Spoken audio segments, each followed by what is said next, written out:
Hi, so I learned quite a bit this unit about prejudice and discrimination in language, and I think one of the most useful things that I've learned was the different types and sections of prejudice and discrimination.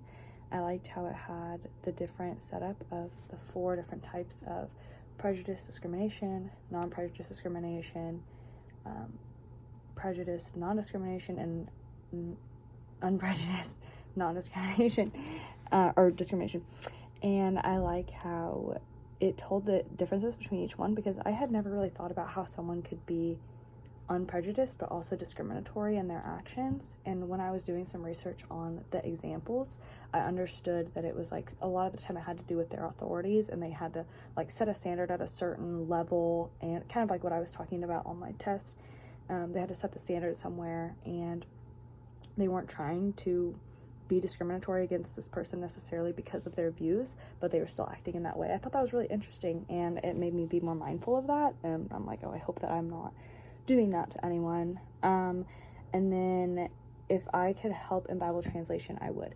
I think this is actually a very interesting topic, because I went to Passion this past year in January, and we had this big fundraiser thing going of just raising money so that we could help translate the Bible to a certain country. And we were watching the bar, like the whole stadium, 25,000 people were just donating to make these Bible translations possible for this country who didn't have the Bible in their natural language.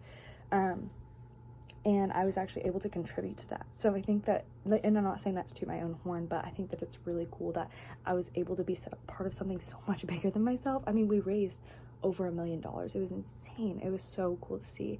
But I guess it would just be that and just prayer, because I can't even imagine not having the Bible in my first language. So thinking about how there are so many countries that don't have that breaks my heart. So that would be my answers.